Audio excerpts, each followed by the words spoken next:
bridge that connects us across the Mississippi River. We worked across the aisle back then, we got the federal money, and we rebuilt it in less than a year.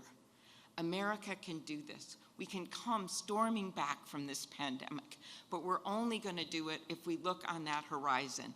And no one knows better how to look on horizons than people that live in Superior and Duluth.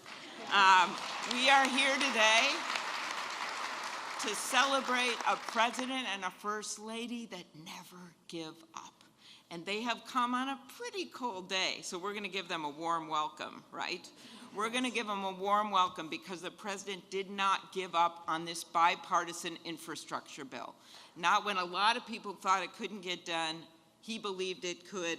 It got the support of every Senate Democrat and 19 Senate Republicans. And we are here today to talk about the investment not only in this bridge, but in broadband, in this incredible port of our twin ports, and in the future for this region. I am looking to the horizon, and I want you all to do the same, because we are coming out of a real tough year, and we're going to do it by crossing this bridge together. Thanks, everyone.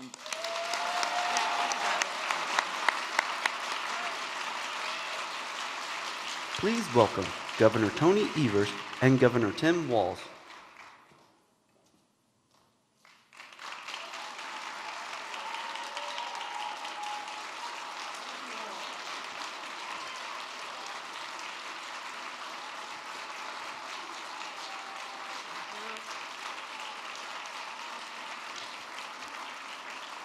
Well, thank you all. It's great to be here. It's great to share this stage with a dear friend and a great leader in Governor Evers. Mr. President and Dr. Biden, welcome to this great part of America. And to the President, thank you for the words last night.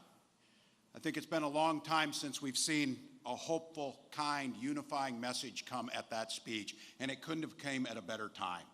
It came at a time when we see the world changing the way we thought it would be, and a time for leadership that was steady. And I can tell you that Lieutenant Governor Flanagan and I spent earlier this morning at the Ukrainian Catholic Church in Minneapolis with many of them, with family members who are trying to text and trying to figure out what's next. And each and every one of those people asked me to thank you, Mr. President, on behalf of them, for your words of unwavering support for free and democratic people of the Ukraine. So thank you, Mr. President, for that.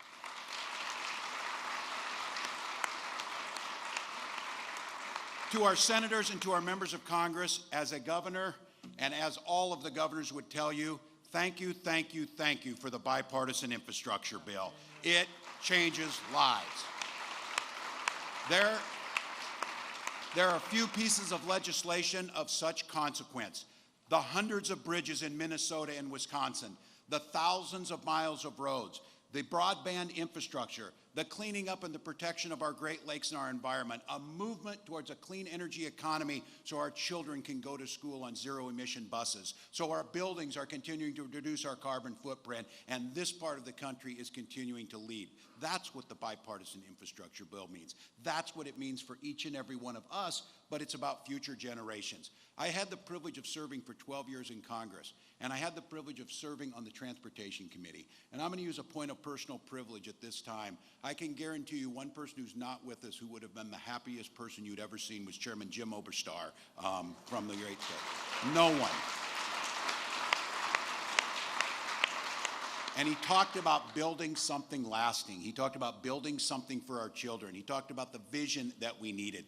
That's exactly what this bill did. That's exactly, as governors, what we can put to use. And it's exactly as you see and you'll hear from this of American workers with American steel building America's future together. That's what this bill was about. That's what the president's address last night told us. Our brighter days are ahead of us. We know that there's challenges, but the key that you saw is there's nothing we can't do if we just decide to put our minds together on this. And I said, coming here with Governor Evers, we joke a lot. I make a lot of bets on football and lose. I will admit that. So it's, no more. That's it. The good Minnesotans there.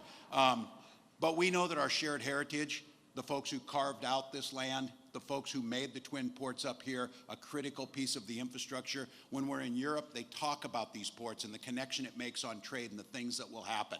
All of those opportunities are out there, that clean energy economy, that new future, and it was dependent on this piece of legislation, and it was dependent on the shared vision. So I am grateful to be here. I'm grateful to the President. I'm grateful to our members of Congress, to our mayors, who the sense of pride that they feel in this area that we all feel. It's amazing. And I said I get the chance to introduce Governor Evers, and I asked him what you'd like me to say. He said, oh, it's pretty simple, that I'm just the best looking, most effective governor in the Midwest.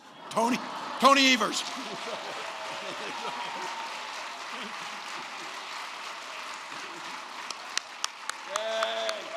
Thank you.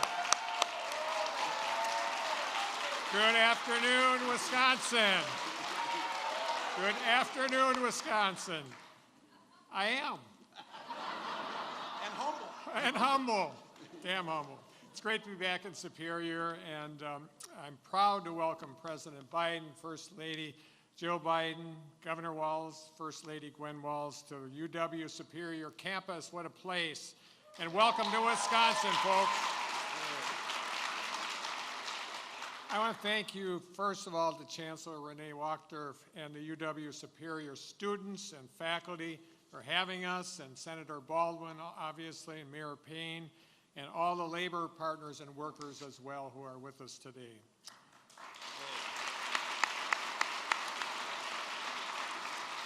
You know, it's clear from the President's speech last night that he's committed to building an economy that works for everyone. And guess what? Investing in our infrastructure is at the heart of that. And that's why we've been working to invest in our infrastructure here in Wisconsin. Our roads and bridges in Wisconsin have suffered for years and years because of lack of a meaningful investment in our state's transportation infrastructure. But when I ran for governor, I ran on the promise that we're going to fix the damn roads. Yay! Yay!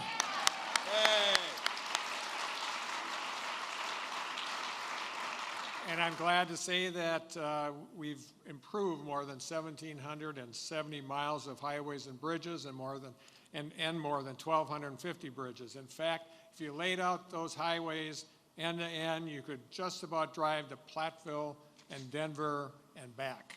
How about that, Wisconsin?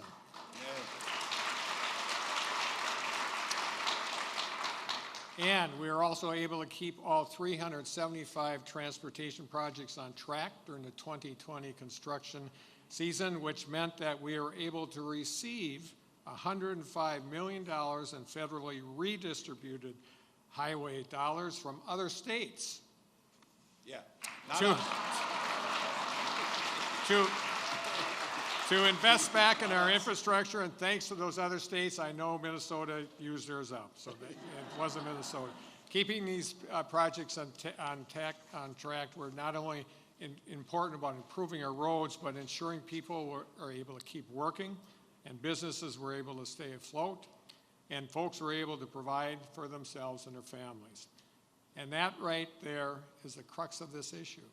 By investing in infrastructure, we're not just investing in safer and more sustainable roads and bridges. We're investing in a stronger and more resilient economy, and in jobs and small businesses and communities. It's the connecting dot.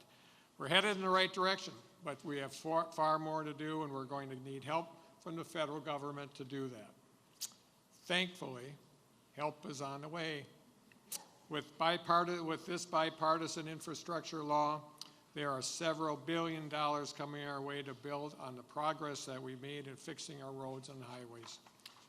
This is once-in-a-generation investment, folks, and we are hoping to put that investment to good use with projects like reconstructing the Blotnick Bridge. This bridge is one of only 2 connections between Duluth and Superior, and more than 30,000 vehicles cross that every single day. But 60 years of exposure to the elements have led to corrosion and damage. And since 2018, the bridge has been required to be refixed every 4 years and have annual inspections. And without significant additional funding, the bridge will continue to decay and eventually be closed.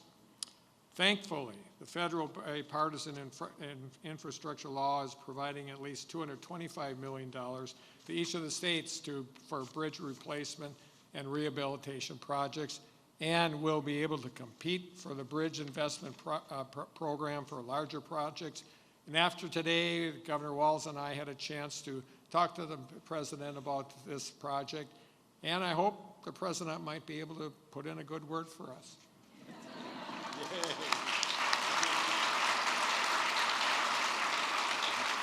And this is bigger. It's bigger than just the bridge between our two states. Governor Walz and I know that investing in our infrastructure is about building the support of future, the kind of future that we want for our states and improving the quality of life for Wisconsinites, Minnesotans, and folks across this country.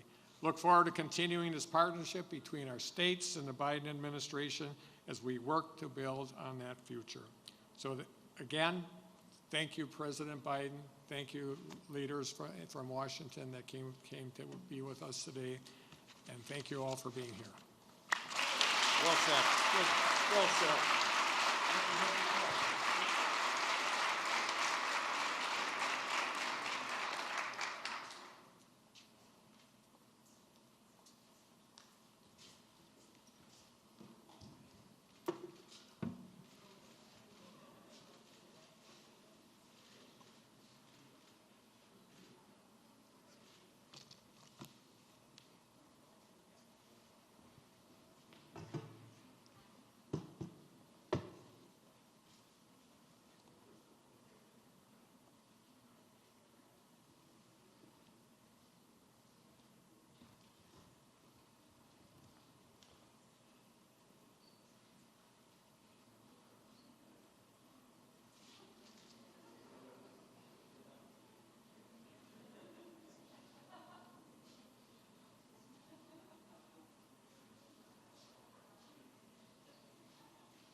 Ladies and gentlemen, please welcome the President of the United States, Joe Biden, accompanied by the First Lady of the United States, Dr. Jill Biden, and Vice President of the International Union of Painters and Allied Trades, Local 106, Gordon Smith.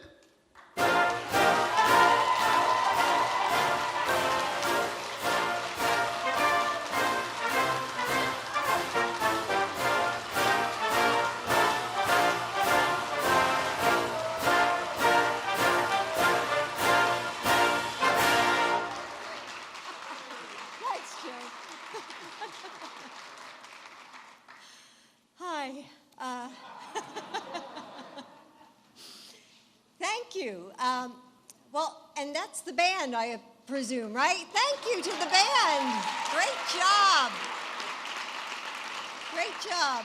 You know, it's wonderful to be in Superior and Duluth, and places that mean so much to Joe and me, and with all of our friends. Governor Walz, Tim and Gwen, we were just together at a child care event just a couple weeks ago. Tony and Kathy, thank you for welcoming us. And thank you to all of our elected leaders. So we traveled here just an hour ago, I guess, from Washington. And you really have a great bunch of representatives with lots of energy, and they're a lot of fun to travel with.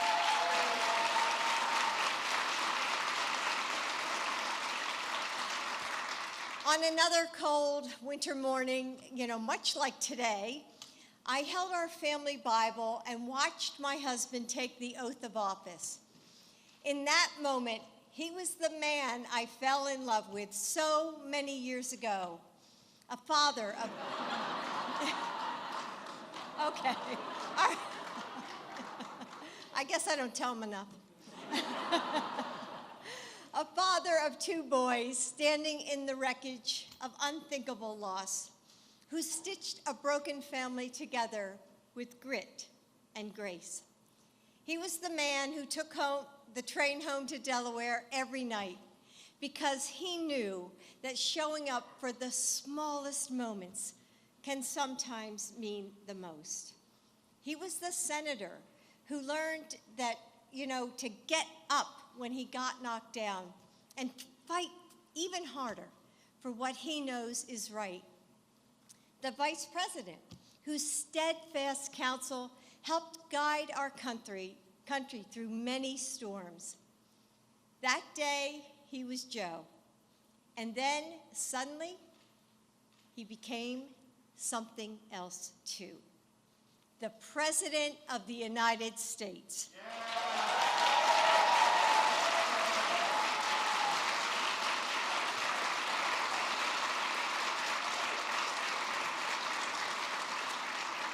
It felt like Americans across the country were holding their breath in the aftermath of 4 years of chaos.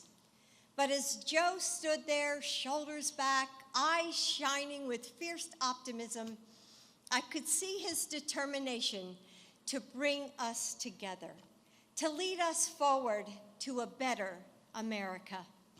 And every day since, he has worked to do just that. Millions of families have been able to send their children back to school and find jobs and catch up on bills. They've been able to finally take a breath. We still have a long way to go. Our world faces incredible challenges, but things are so much better. You were right to put your faith in Joe Biden a year ago.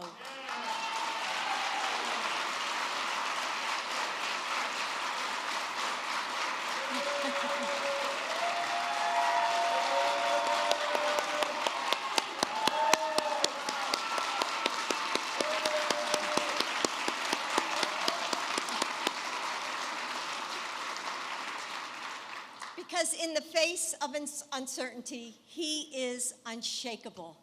Despite deep divides at home and abroad, he knows how to bring people together, how to rally the world when tyrants reach for power. He never loses sight of what this is all about, the people he serves. When Joe goes to bed at night and when he wakes up in the morning, all he thinks about is how to make life better for you and your family. It's just who he is. It's who he's always been. He will never stop working for you. He will never stop fighting for you. Thank you.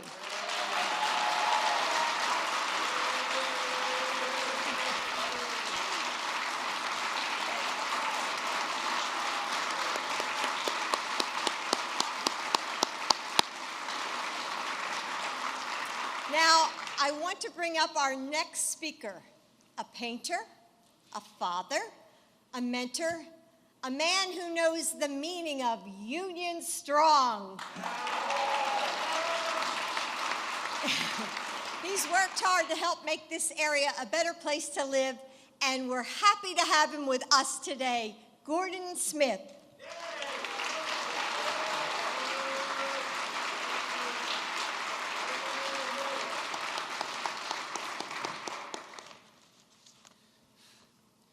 My name is Gordie Smith, and I'm a member of the International Union of Painters and Allied Trades, District Council 82, Local 106.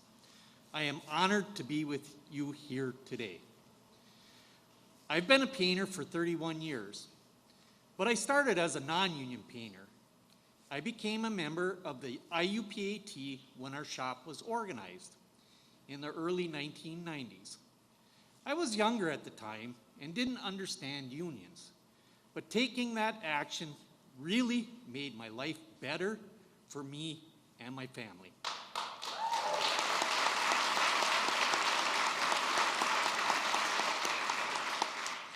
As a union painter, I've had the opportunity to work on many different types of projects, from mines and power plants to bridges and commercial construction. Over time, I grew to appreciate my union membership more and more. Being part of the IUPAT meant that my wife, Barbara, and I were able to raise our son, Michael, and help put him through college in a certified auto tech program. Now he has a good union job too. Being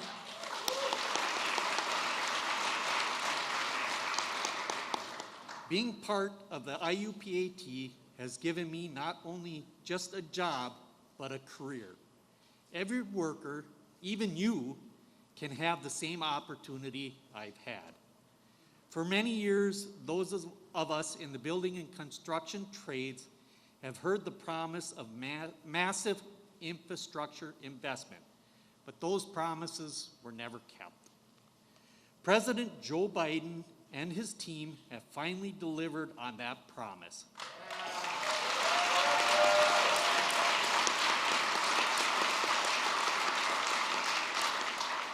The bipartisan infrastructure bill gives us the opportunity to rebuild our crumbling infrastructure and put another generation of people to work in the process.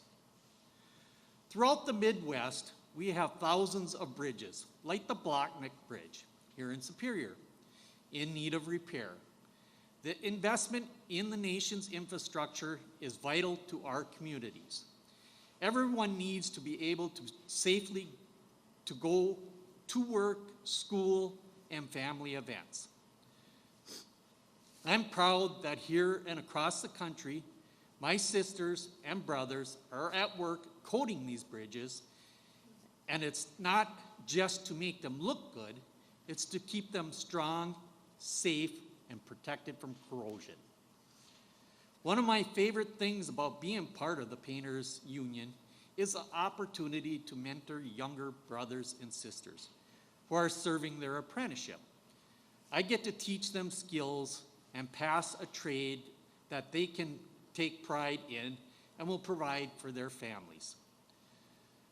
The resources that will come into Wisconsin to rebuild public facilities and transportation infrastructure will provide stable careers for the next generation of Northland IUPAT members, and you can join us. I'm not someone who often gets up in front of people to share a piece of my story, so I certainly never thought one day I'd share the stage with the president.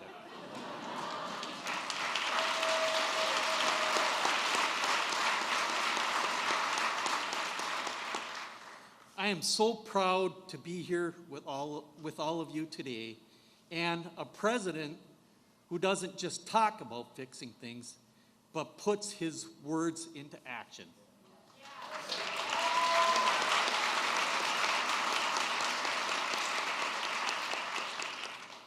Ladies and gentlemen, it is my honor to introduce the President of the United States, Joe Biden.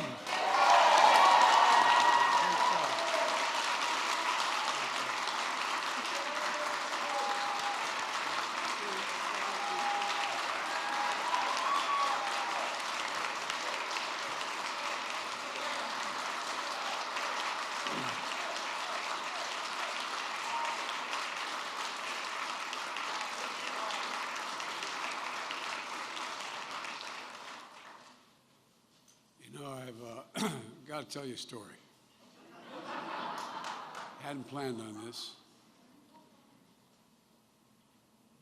When Jill and I met and fell in love, she let me know her favorite day in the calendar was Valentine's Day.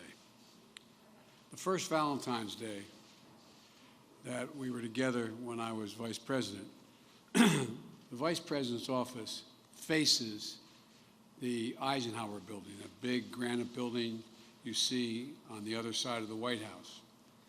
And there's a triple set of stairs coming down from that building, and they look right in the vice president's office as you come down. And the press comes down that way all the time.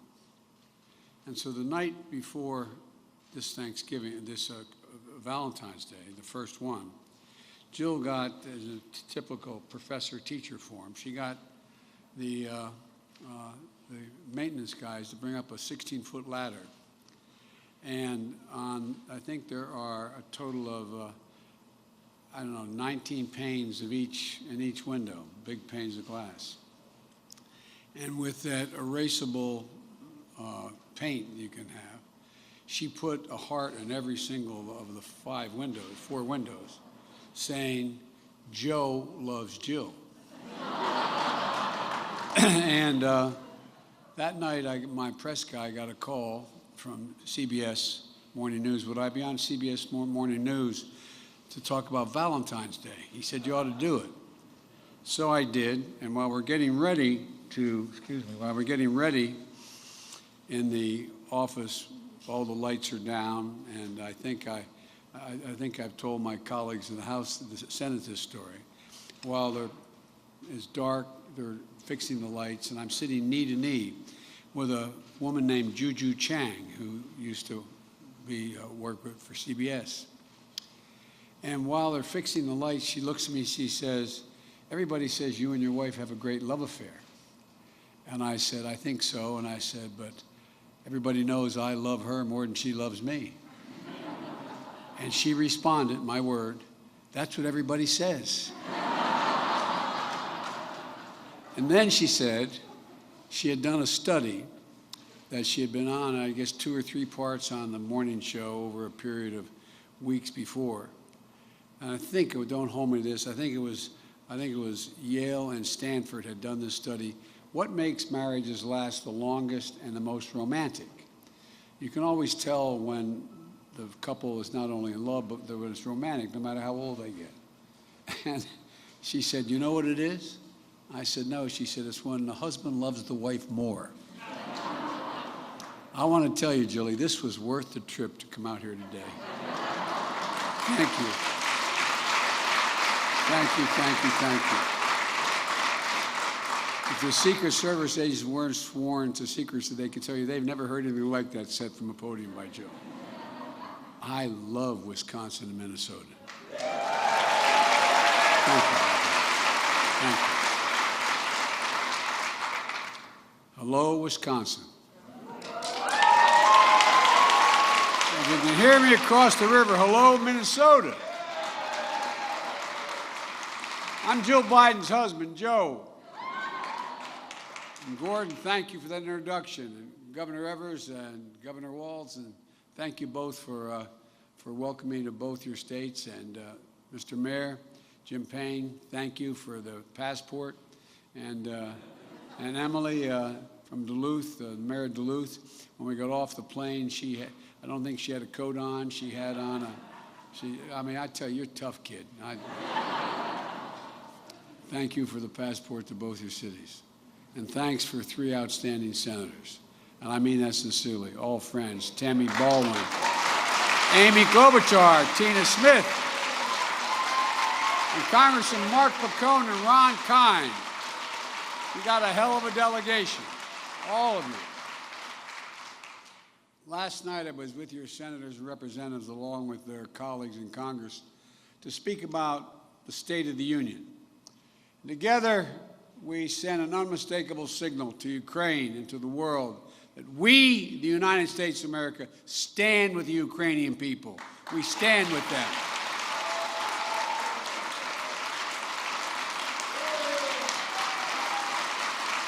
And Vladimir Putin's latest attack on Ukraine is premeditated and unprovoked. He's rejected repeated efforts at diplomacy. He thought the West and NATO wouldn't respond. He thought they could divide us at home, but he was wrong. We were ready. We spent countless hours unifying the European allies. We countered Russia's lies and truth. We countered them by letting them know what was being planned. And now the free world is holding him accountable.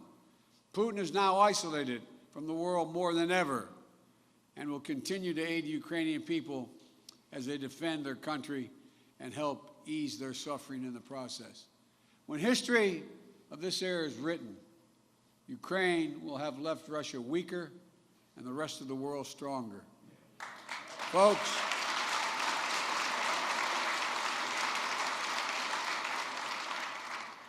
they're amazing. They're amazing people. You see those scenes. I've been to Ukraine. I've spoken to the Rada. I've spent much time there over the years. They're amazing people. And we're growing stronger at home as well. As I said last night, there is no greater testament to the grit and resilience of the American people than the progress you've all made in the middle of a pandemic. Thanks to the American Rescue Plan, we lifted the country out of crisis, created 6.5 million jobs, more jobs than any American has ever created in a single year. Our economy grew. Our economy grew at 5.7%, the strongest growth in 40 years. And Vice President Harris and I, we ran for office with a new economic vision for America. Invest in America, educate the American people, grow the workforce, and build an economy from the bottom up and the middle out, not just from the top down. Because we know that when the middle class grows, the poor have a way up, and the wealthy do very, very well. Everyone does fine. My rescue plan reflects that vision, and that was just the first step. We also had to invest in the country itself. America used to have the best infrastructure in the world, the best bridges, roads, airports, et cetera. Now our infrastructure ranks number 13 in the world, according to the World Economic Forum. You can't compete for jobs in the 21st century if we don't fix that. That's why it was so important to pass the Bipartisan Infrastructure Law, the most sweeping investment to rebuild America in all of American history. Bipartisan. And I want to thank your senators and representatives here today for helping lead that charge, and that was literally what they did, lead the charge. When I signed that infrastructure law 100 days ago, we already had the ground we hit the ground running, announcing $100 billion in new investments to create jobs for millions of Americans, modernizing our roads, our airports, our ports, our waterways. And we'll do it all to withstand the devastating effects of climate and to promote environmental justice in the process. You know, we're building a national network of 500,000 electric vehicle charging stations so Americans can own electric cars, reduce pollution, and lead the way to clean energy future. We're going to replace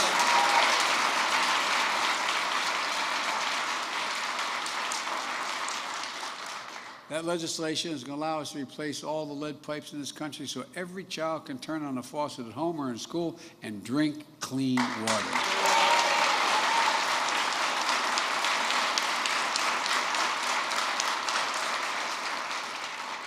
In the days of having to pull your child up outside of a McDonald's to do their homework because there's no internet in your home and no internet in your region, and we provide affordable high-speed internet to every American, urban, rural, suburban, tribal.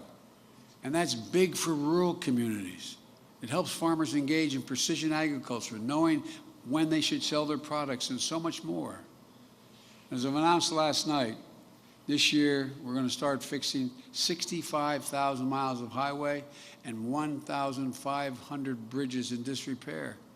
Your governor is going to use some of that funding for this law to modernize one of the most important bridges in this region, the one you look out the window and see here. Look, the Blatnick Bridge, you all know this bridge well. It's a bridge that connects our cities and your cities and your state. A bridge that carries people to work and carries goods out of your port. You know, when the Husky Oil Refinery exploded in Superior back in 2018, this bridge was one that many of you took to get your families to safety. And you know it matters. But you may not know, as was mentioned earlier, the bridge is 61 years old at the end of its useful life. The corrosion over the years has lowered the weight it can safely handle. And by the way, I wasn't long ago, you may have seen in all the news clips, I was in Pittsburgh. I arrived in Pittsburgh a little early, but thank God we arrived when we did, because just 2 hours earlier, a bridge that is as high off the ground as this bridge collapsed completely. You should have seen it. It was astounding to look at, for the same reasons this bridge is in trouble. And guess what? Thank God there were only a few vehicles on the bridge. No one was killed. You should have seen it. It was astounding how no one died. Had it occurred just 3 hours later, you would have had all those school buses, all those children, all the thousands of people across that bridge. There's so many bridges this is the United States of America, for God's sake. So many bridges in a similar condition. And that is this bridge also has outdated design. Tight curves led to higher than average crash rates on this bridge. The bridge isn't alone. There are 979 bridges in Wisconsin, 661 bridges in Minnesota in poor condition, along with nearly 7,000 miles of highway between your two states that need repair. And now, after years of talking about infrastructure, we're finally getting it done. Finally. And by the way, instead of Infrastructure Week, we're going to have an Infrastructure Decade. Decade. Look.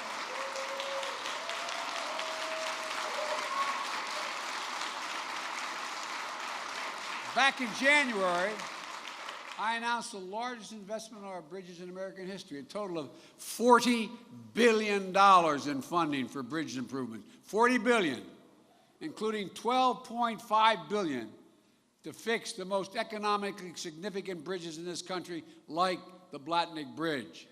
And on top of that, over the next 5 years, based on formula funding, the Bipartisan Infrastructure Law will provide Minnesota an estimated $5.4 billion and Wisconsin $5.4 billion for highways and bridges. We sure don't want you to miss any of the Vikings-Packer games. Oh, man. You guys talk to one another? Well, we don't much in Philadelphia and Pittsburgh, but that's a different story. In addition, even more funding is available to the states through competitive programs. So I believe your governor are going to put their heads together and secure the funding they need to finally get this done. Putting hard-working Americans on the job, rebuilding this bridge with U.S. steel, keeping commerce flowing freely, and keeping families in Superior and Duluth safer and better connected. But this legislation is about much more than the bridge, or the bridges. It's about opportunity. Opportunity across the region and across the country. Investing in your port, your airports, and more. This isn't just about bridges and highways. It goes much beyond that. And I'm here at the intersection of all of these things. Your airport, your ports, the river, the lake, the bridges, the highways. It's also about the historic investments we're making in the Great Lakes. I don't have to tell anyone here. I went to school and I grew up on one, not grew up, but I lifeguarded on one of the Great Lakes out in Syracuse, New York. The Great Lakes provide drinking water for 41 million people. They support more than 1.3 million jobs. And 2 weeks ago, I visited Lorain, Ohio. And I announced an investment, something we've been promising a long time, all the places that have to be repaired, both in Canada and in the United States. But I announced $1 billion from the Bipartisan Infrastructure Law, accelerating cleanup of sites where polluted waters and wastewater treatments have given the Great Lakes and put them at great risk, including the St. Louis River, which flows between your states. One study found that for every dollar spent cleaning up the Great Lakes, we generate $3 to $4 in economic benefit. It's a good investment. And it's badly needed. There's more fresh water in these lakes than any other single place in the whole world. Folks,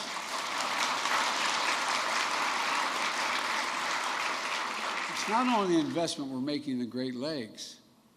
On the opposite end of Lake Superior, from where we stand, the Sioux Locks connect this lake to other Great Lakes. Those locks are a gateway, connecting the things that we make here in this country to the rest of the world. 7,000 vessels And 90% of America's iron ore moves through those locks every year. That ore makes nearly all the high-strength steel that goes into American-made cars and appliances. In January, I announced nearly $500 million to upgrade the Sioux locks, moving goods faster while reducing costs, creating a hell of a lot of jobs and maintaining them. We're also doubling the investment we're making in our ports, including the Port of Duluth Superior, which was awarded $8.4 million grant to make critical improvements.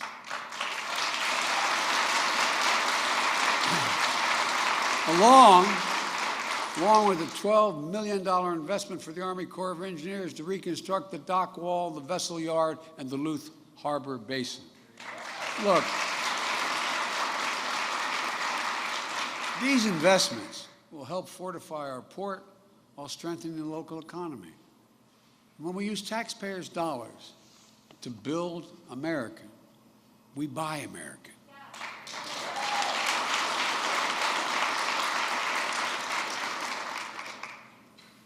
For a long, long time, since the 30s, there's been a law saying when a president of the United States spends taxpayers' dollars on American projects, whether there's an aircraft carrier or railings in a public building, when they buy those products, they should buy American.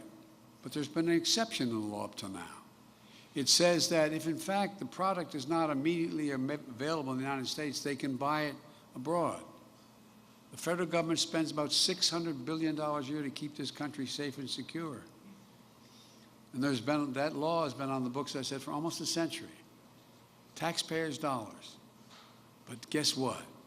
In my administration, the entirety of it, from beginning to end, has to be built and made in America to be used. Not a joke. We're actually doing it. We will buy American and make sure everything from the deck of an aircraft carrier to steel on the bridge is made in America. Look around the country. American manufacturing is coming back. Once again, we're seeing the pride that comes with stamping products made in America. Companies are choosing to build their new factories here, when just a few years ago they would have built abroad. Ohio Senator Sherrod Brown, as my Senate colleagues will tell you, he had a great saying when we announced what was happening in Ohio, I should say. He said, it's time to bury the label Rust Belt. Well, that's what we're doing.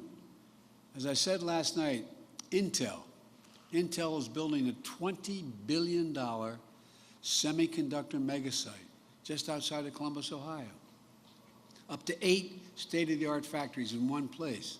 And by the way, the people going to be working in those factories, you know what he told me their average pay is going to be? $135,000 a year.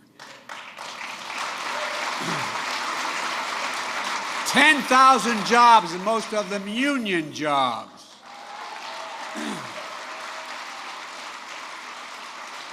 Making a computer chip the size of a fingertip. The power of the world in our everyday lives, smartphones, the internet, technology that doesn't even exist today.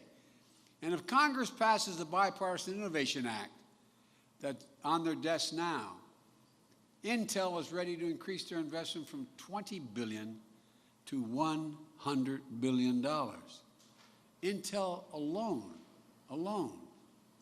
Ford has invested $11 billion to build electric vehicles, creating 11,000 new good-paying jobs across the country. GM is making the largest investment in its history, $7 billion to build electric vehicles, creating 4,000 jobs in Michigan. The Union Pacific Railroad, when I was in Pittsburgh, I met the folks who run that. Union Pacific Railroad just announced the purchase of the largest ever purchase of electric locomotives made in Erie, Pennsylvania, in the same plant, by the way, that the guy who turned on our lights built a factory. All told, we've created 369,000 new manufacturing jobs in America just last year.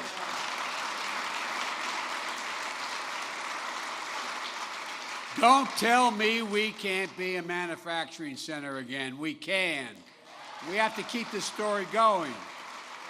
But we know that despite this historic recovery, too many families are still struggling with higher costs. I get it. Our top priority must be getting prices under control. Look, our economy roared back faster than most predicted, but the pandemic meant businesses had a hard time hiring enough help to keep their workers in the production. The reason why the cost of housing went up and new housing is because no one was there to make sure they had the 2x4s to be built, to build the homes, because people weren't in the factories. And because people were making a lot more money than before, there was a lot of cash at hand, and they did not use that cash to go out to the restaurants or go on vacation. They used it for hard products. And the pandemic disrupted global supply chains. When factories close, it takes longer for goods to get from the warehouse to the stores, and prices go up. Look at cars. Last year, there weren't enough semiconductors to make all the cars people wanted to buy. They had the money to buy them. But there weren't literally enough cars, because we invented those chips when we went to the moon, but we didn't make them anymore. They're made in the rest of the world. So prices went way up. 1/3 of the reason for inflation was the cost of these additional cost of automobiles. So we have a choice. One way to fight inflation is to drive down wages and make Americans poorer. I have a better way to fight inflation. Lower your cost, not your wages.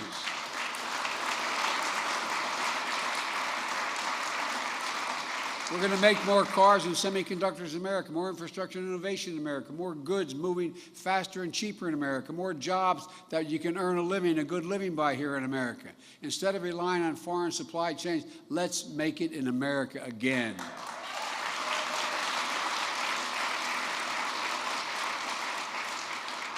There's a lot more to my plan to lower costs and lower the deficit. By the way, we're going to lower the deficit by $1 trillion this year. These guys talk about how they always are worried about us spending. We're lowering the deficit. No one's ever done that. But look, I've kept you long enough. There's a lot more I'm inclined to say, and I don't want to get going. I don't want to get wound up here. But let me close with this. Look, I am truly more optimistic about America today than I've ever been. I really mean it. We're on a path to win the economic competition of the 21st century that we face with the rest of the world. I told Xi Jinping, who I'm told I've met with more than any other world leader, that it's never been a good bet to bet against the American people, never. Given half a chance, they have never, ever, ever, ever let the country down. We're the only nation that has always turned every crisis we've faced into an opportunity. No other nation you can name has gone through a terrible circumstance and come out at the other end worse off than they were before the circumstance occurred. We're stronger today than we were a year ago. And we're going to be stronger a year from now than we are today. So let's keep building. Let's continue to give families a fighting chance. And let's meet this moment together. Folks, one last thing I'd like to say to you. The other reason why I'm so optimistic is because of the younger generation. You know, we are a country that is very diverse. And for the longest time, and we still have some serious resistance to diversity in this country. But guess what? The younger generation doesn't feel that. The generation that goes to this university, the generation that's in high school and up through age 30, look at them. Look at how they interact with one another. They make no distinctions based on race. They make no distinctions based on gender. Think of what's happening. One of the things that I'm confident about is they are together, and they want the nation to be together. And one of the things I promised I would do, I've gotten criticized for it, but I'll just flat out admit it and I'm not going to stop. My administration is going to look like America. Look like America.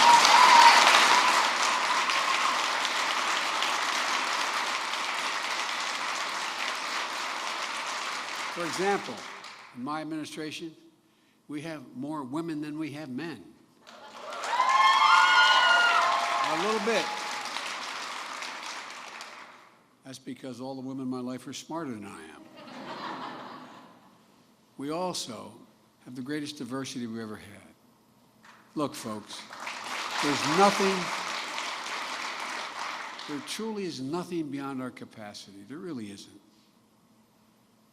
We're the most unique nation in the history of the world, and that we're the only nation built on an idea, not geography, not built on the notion of race or religion or ethnicity.